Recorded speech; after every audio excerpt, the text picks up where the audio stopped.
Makanya itu cara berpikir Quran itu rasional sekali. Yaitu cara berpikir seperti itu.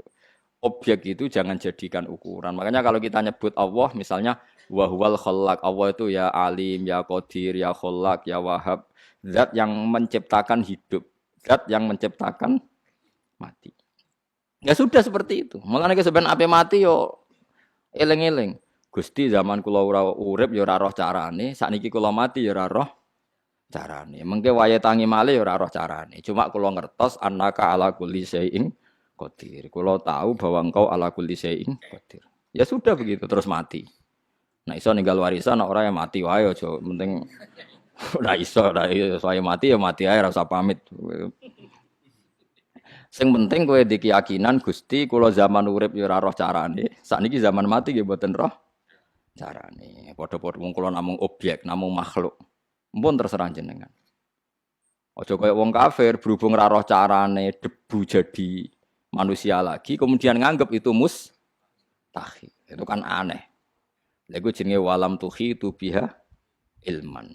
Jadi sebenarnya Allah tuh enggak apa-apa kalau kamu ilmiah enggak apa-apa debat saya kata Allah. Tapi ya tentu mereka tidak akan ilmiah karena mereka gendeng parah tenan.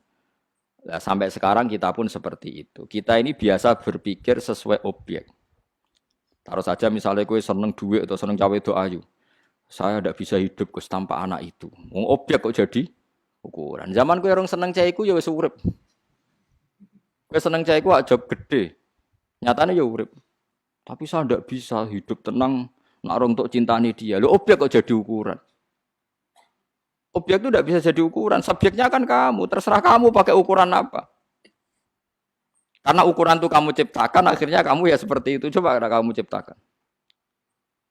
Misalnya kowe rondo angkuh sithik. Wong kok bergantung cawe itu. Aku wong lanang kok bergantung cawe itu. Nak disenengi ya keren, senengi ku ino, gak ada harga diri mungkin. Ngono kan mulai agak egonya agak hidup, agak normal. Wah senengi ku ino, disenengi ngono keren. Mulane Nabi itu jarang seneng wedok, tapi disenengi. Kabeh Nabi ganteng-ganteng. Muga Allah iku isin nabine seneng tapi gak disenengi. Ya dadi jenenge Nabi Yusuf ku ganteng. Zulaikha wedan roh Nabi Yusuf. Mergo napa? Nabi Muhammad tuh ganteng-gantenge wong. Jenenge sinten niku sapa sing anak wong Yahudi Sofia nggih. Sofia binti Huyai niku anake raja. Niku wis ngerti nek Nabi garwane kathah. Niku nderek perang bapake mau kepen roh wong kok terkenal ganteng-gantenge sepiro. Melok perang, padahal dekne ning anake kiai cara ora melok perang. Mau kepengen roh gantengnya Nabi Muhammad. Bareng roh ganteng tenan terus raine gak mungkin. Nak rai goroh gak mungkin. Apane dekne menangi debate bapake. Bapake sama pamane iku debat. Padha-padha tokoh Yahudi. Kamu tahu kan Muhammad itu yo iku sing dijanjekno ning Taurat. Ayo do iman. Moh isin, kita tokoh kok iman. Iku anake ngerti debat nih. Bareng ngerti Nabi Muhammad ganteng tenan terus gak mungkin pembohong. Dekne ndonga mbek pangeran supaya perang iku kalah. Nak kalah bedekne ditawan. Bareng dekne ditawan tenan sesuai aturan perang, pokoke ghanimah di sing nyekel cawe wedok iku ya dadi ghanimah. Kena Dihya Al-Kalabi. Dihya Al-Kalabi iku ya ganteng. Bareng kena Dihya kabeh sahabat bengok-bengok ya Rasulullah, Sofia iku putri raja. Kabeh kita ora rido nak kena napa? Dihya. Kudu kena jenengan. Masyhur itu akhirnya Dihya diomongin Nabi khud sabyan ghairuha. Pemek sapa wae sementing ora Sofia. Akhirnya Sofia itu ditawani Nabi, kowe milih tak balekno keluargamu tapi bayar fidak, bayar tebusan, apa rasa bayar tebusan tapi dadi bojoku. Jadi Sofia, milih dadi bojone jenengan. Mergo dekne edan Nabi ku zaman urung perang. Mergo Nabi ganteng. Lan alamate wong keramat iku ya disenengi ora kok seneng, paham gitu. Lah nek seneng ora pati keramat. Paham ya, seneng ora pati aku wis disenengi iku kondang berarti. Kayak Nabi sinten Yusuf, Nabi sinten Nabi Muhammad. Pancen ngoten aturane ngoten. Jadi kalau baleni malih tak warai, mergi niki masalah ridane pangeran mbek boten. Ini taruhannya berat. Nganti wong kafir kan merangi, wong Islam kan dukung, dawuhe pangeran liyahlika man halaka am bayyinati wa yahya man hayya am bayyina. Kersane pangeran niku nak wani urip ya urip sing ngerti bukti kebenarane Allah Subhanahu wa taala. Dadi wa yahya man hayya ambayinah. Nak wani urip ya urip sing roh bukti kebenarane Allah. Ya, kebenaran Allah termasuk kitabullah, Rasulullah dan sebagainya. Carane piye? Carane wow. Kita jangan tersandra, jangan terjebak berpikir menjadikan objek menjadi panutan hukum. Kowe aja kaya wong kafir berhubung lemah iku ora mungkin dadi manusa meneh. Nggih. Tanah gamane manusa wis dadi tanah kok. Was mustahil. Lah mergo miskin mustahil objek. Paham ya? Mobil yang sudah hancur itu objek. Terus kamu mengatakan nggak mungkin kembali lagi. Ya tentu tidak bisa kembali lagi. Tapi kalau Anda ngomong pabrik mobil ini tidak bisa nata ulang, pasti orang mentertawakan Anda. Bagaimana mungkin pabrik yang bikin tidak bisa mengembalikan seperti semula? Tentu bisa. Nah, sampean saiki tak walik saiki. Terus Allah ngendikan misalnya gini di hadis-hadis ya lewat wahyu. Somben tempat sujud itu bersaksi. Jadi lemah sing mbok sujud ya bersaksi, sing mbok maksiat. Terus kamu mikir, wah itu mustahil, masa lemah bisa bicara, lemah bisa bersaksi. Lagi-lagi Anda terjebak objek, lemah itu objek tanah. Terus kamu mengatakan mukhal tanah bersaksi. Kowe ora rasane dadi Nabi Adam. Wong mau kira rasane dadi Nabi Adam. Nabi Adam manusia pertama yang jelas-jelas tahu, enggak ada temannya, enggak ada siapa-siapa, jelas-jelas dia tahu kalau diciptakan dari tanah. Iku menawa kira-kira tiap macul tanah wih dulurku. Iki mbahku. Iki asal usul. Sehingga itu memang zaman itu enggak pernah dianggap mukhal kalau tanah bisa ngomong. Sampai Nabi Adam nak roh tanah itu nangis. Jangan-jangan itu saya. Karena memang dia tahu kalau asalnya dari tanah. Sama seperti ilmuwan sekarang. Ilmuwan sekarang kalau melihat tanah itu enggak tertarik dianalisis. Tapi kalau melihat sperma, ini asal usul manusia. Sehingga dianalisis. Ternyata di situ ada kehidupan. Setelah dianalisis, kekuatannya berapa, bisa disimpan di lemari es berapa bulan, terus nanti bisa ditransfer ke indung berapa. Karena dia tahu. Padahal mani ya benda mati. Secara kasat mata mani itu benda mati. Tapi ilmuwan tahu itu benda sama. Allah tahu manusia itu dari tanah. Allah tahu kalau tanah itu bisa dihidupkan. Wong objek. Bisa apa? Nyatanya iso dadi materi ini Nabi sinten? Ada.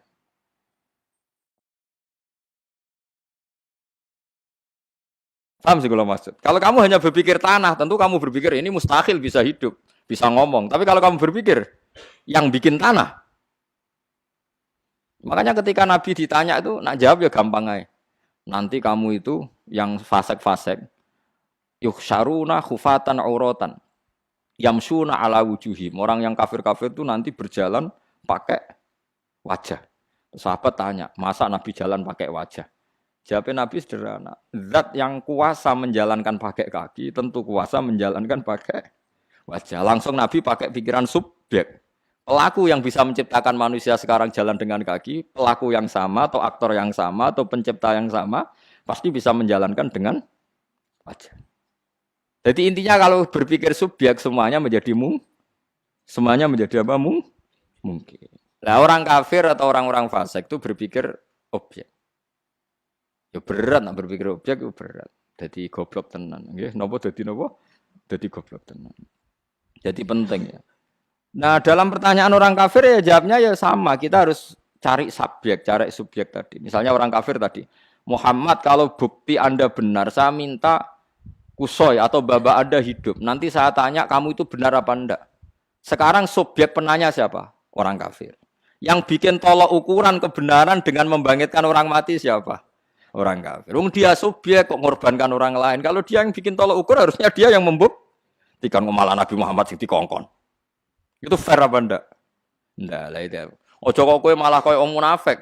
Lho jebule Muhammad ra iso to ditantang ngono. Wah ya gendeng. Malane wong kafir akeh gara-gara terus mereka cara berpikir lho jebule Muhammad gak iso ditantang ngono.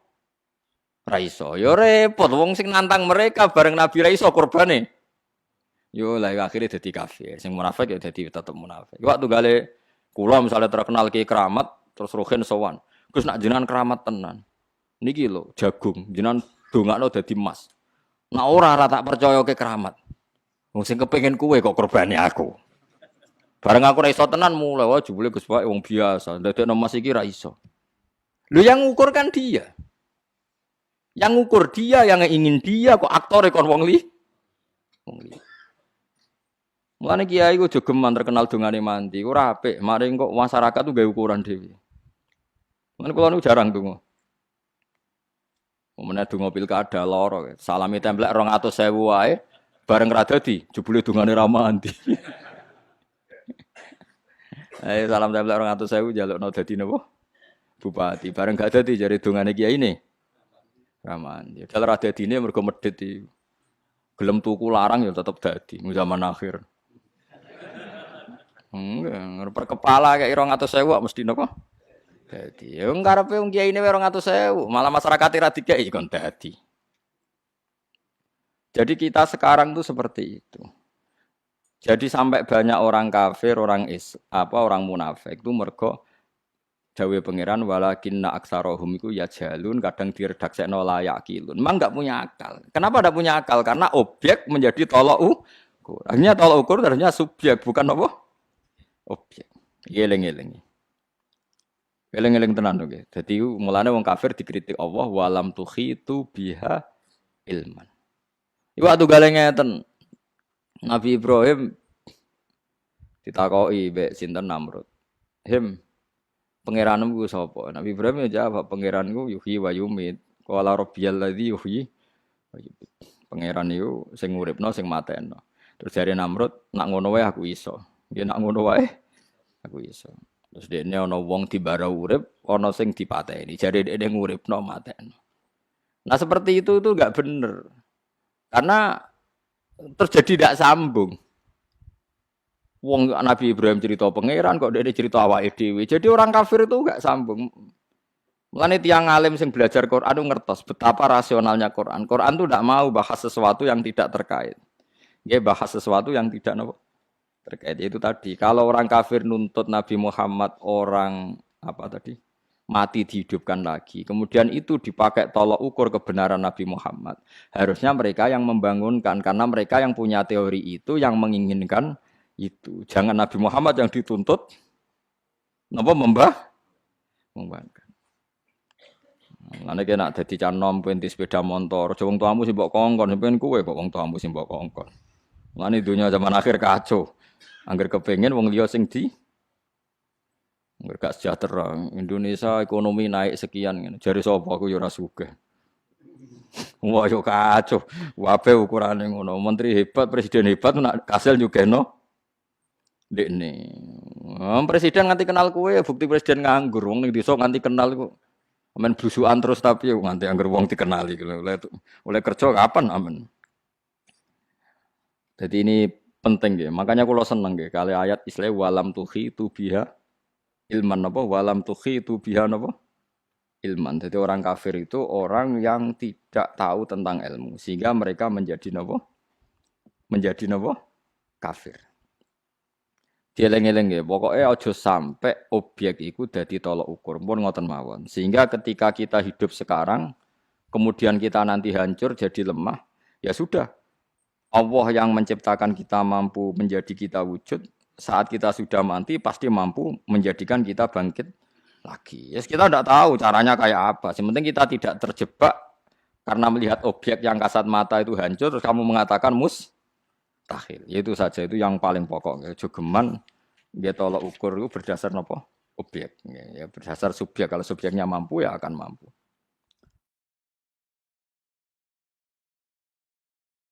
Wa yauma yunfakhu fis-sur lan ing dalem tiyanane den tiyub apa fis-suri ing dalem sangkakala.